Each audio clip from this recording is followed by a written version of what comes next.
What's up guys, it's Semenyo and welcome to a brand new Liverpool transfer news video, and I'm sure you guys are in much better mood after Liverpool demolished Frankfurt 5-1, and I'm really looking forward to tomorrow's game, Brentford against Liverpool. It's going to be another very big game, but Liverpool have some injury concerns which we will talk about a little bit later. Frimpong, Gravenberch, Olise and Isak are all out with an injury. Isak might be back for the Brentford game, but I don't think he will start. But Liverpool are monitoring Michael Olise's contract, and they want to make a move for him after learning that Bournemouth's asking price for Antoine Semenyo is so high.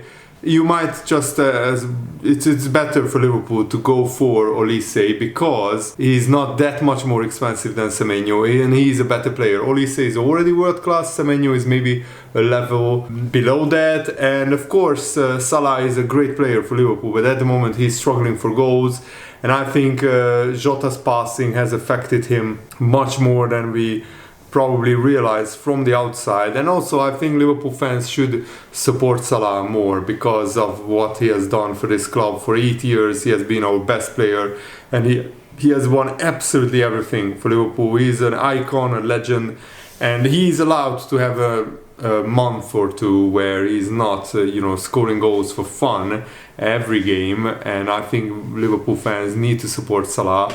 But also Liverpool are smartly thinking about long-term successor to Mo Salah, and that could be also Florian Wirtz in some games, because Florian Wirtz on the right wing played really well against Frankfurt, and Liverpool are aware of the need to ensure that a suitable replacement for Salah is found in the next 1 or 2 years. And Michael Olise could be that guy, because he's absolutely tearing it up for Bayern Munich. Bayern Munich broke their own record of starting with 12 wins from 12 games, scoring something crazy like 44 goals and conceding only 9. Bayern Munich have been absolutely crazy. And of course the Daily Mail reported that Liverpool have interest in Semenyo, but that interest is not at an advanced stage, and also Liverpool are just one of several clubs monitoring Antoine Semenyo as well. But of course Liverpool are also looking to sign Michael Olise, because his contract is still not signed at Bayern Munich. Of course also Bournemouth don't need to sell after selling players for huge amounts of money in the summer. But the fact that Bournemouth wants 75-80 million for Semenyo, you might as well pay 100-110 million for Michael Olise and get him for a similar price, because Michael Olise is definitely a player who would be probably much better value for money at that price point, at that price range. And Olise is also 2 years younger, he's just 23 years old, and his contract has a release clause which will be active in the summer. The Bayern sporting director Max Eberl said, "What is missing in this discussion is that we signed Michael Olise, who has a contract until 2029. Without a release clause, and he's on his way to becoming one of the best players on the planet." But some newspapers are reporting that Michael Olise has a release clause, and Bayern Munich of course don't really want to sell him, but if Olise wants to move back to the Premier League, and I think he has unfinished business in the Premier League, then maybe next summer would be an ideal time for him to come back. And of course, being the Salah successor, where he could become the most important player in the attack for Liverpool alongside Alex and Isak, that could also be a very good temptation, a very good tempting offer for Michael Olise, a very good thing that draws Olise towards Liverpool. And also you have to think about Michael Olise would be a perfect Mo Salah successor, because his goal contributions are coming close to Salah numbers. He's having basically as many goals and assists per game as the number of games he has played. So in every game he's either scoring or assisting, which, as I said, is close to Mo Salah's numbers. Mo Salah average is like 0.7, 0.8 goal contributions per game on average throughout his whole Liverpool career. But last season he actually went even better, and he had more goals and more assists combined than games that he had played. I think he had 57 goal contributions in 52 games, which is absolutely mind-blowing stuff. It's just crazy. And Salah was the main reason why Liverpool won the Premier League title. He actually dragged Liverpool to the title with his goals and assists in a lot of games. He scored decisive, absolutely decisive goals. And Football Insider's Peter Roque reports that Bayern Munich, of course, have no plans to sell Michael Olise right now, but everybody has a price. It's a really difficult deal to do, even for Liverpool, who have a lot of money, because Bayern don't want to lose Olise. He's under contract until 2029. But next season, that will be 3 years left. And Liverpool signed Isak with 3 years left on his contract. And there is talk about preparing a new deal for Olise to try and ward off any interest from Man City and Liverpool and sort of end any speculation. I'm sure Bayern will be confident that they can keep hold of Michael Olise. It looks a real difficult deal to do for Man City, for Liverpool, for all these mega clubs, and all Michael Olise's other suitors as well, because he's such a key man for Bayern. Apart from Harry Kane, Olise is probably their most important player. Bayern won't want to lose their top players, and they will put a huge price tag on their side to scare off those potential interested clubs.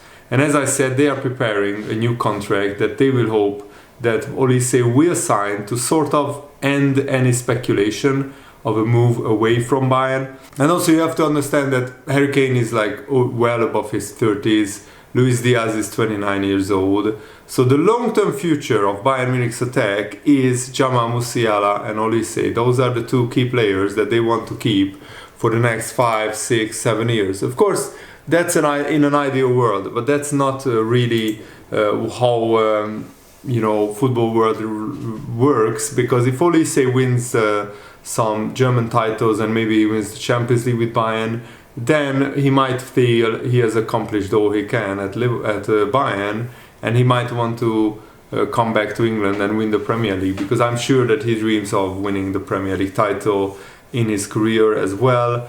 So let me know, do you think Liverpool should target Michael Olise? Is he worth 120 million pounds? Let me know your thoughts down below. And now let's summarize the press conference by Arne Slot, because Jeremy Frimpong will be out for a few weeks with a hamstring injury, and that puts pressure on Conor Bradley. But I think we could use Joe Gomez at right back, we could use Curtis Jones, Dominic Szoboszlai, but with Gravenberch injured and McAllister struggling for form and fitness, it's not ideal if you take out a midfielder to use him at right back. So I think Joe Gomez could be Conor Bradley's replacement, maybe in the League Cup.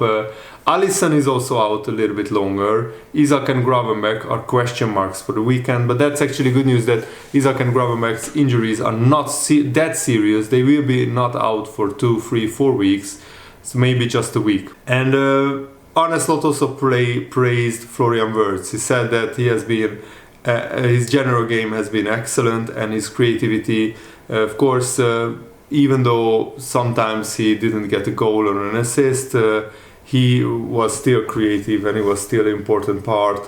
And of course, Arne Slot is searching for his best 11, but it all depends on the opponent as well. You can't now say, because of Liverpool having 14, 15 world-class or close to world-class players, you can't really say, like, this is Liverpool's best and only 11. Because, then who do you leave out? So I think Liverpool have 13, 14, 15 very, very good players. And the best 11 depends on the opposition, the team, the form, the fitness of the players as well.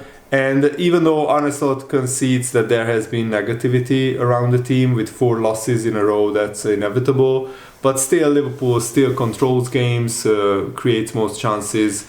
The main issue is conceding too often, which has been a problem this season, and also not scoring a lot of our chances, because we missed so many chances against Man United especially. But even against Chelsea, we had some chances, which if we score, we could have won that game as well. And Arne Slot is not worried about Salah, and you shouldn't be worried about Salah as well, because he always had these rough patches, except last season, that was an outlier. But he will start scoring again, and he will develop new connections with his teammates. Arne Slot also praised Milos Kerkez, his energy, his one-on-one defending, and sometimes playing Milos would have been the better option when Gakpo comes inside. So he acknowledged that Gakpo hasn't passed to Kerkez when he has been bombing down the left wing, overlapping Gakpo. And Gakpo sometimes just needed to slip in Kerkez, and he would have flashed the ball across goal, and that would have been very, very dangerous situations. And Gakpo loves to cut his side on his right foot and shoot, but sometimes the better option is to slip in Kerkez, because that has been one of the biggest weapons of Kerkez at Bournemouth. That's why Liverpool signed him. So the fact that we are not using him to his full potential is really infuriating and maddening, and I'm sure that Arne Slot talked to Gakpo about that as well. So that's actually good news, that the Arne Slot, the manager, is smart and recognized that, and he's telling Gakpo to pass to Kerkez more often when he's in the team. And I think also Kerkez shouldn't play in a back three as an inverted fullback. Curtis Jones or Szoboszlai need to drop back when Liverpool are on the attack to form a back three next to Van Dijk and Konate to aid the build-up, and Kerkez should be available to bump forward on the left wing. That's actually my opinion, and I think many Liverpool fans agree on that as well. And I think Liverpool defensively, of course, are a lot more vulnerable, but still I think we can improve defensively, and once we do, then we will win a lot of games, because we have incredible firepower up front with Wirtz, Salah, Gakpo, Isak, Ekitike, and even Szoboszlai chipping in with goals.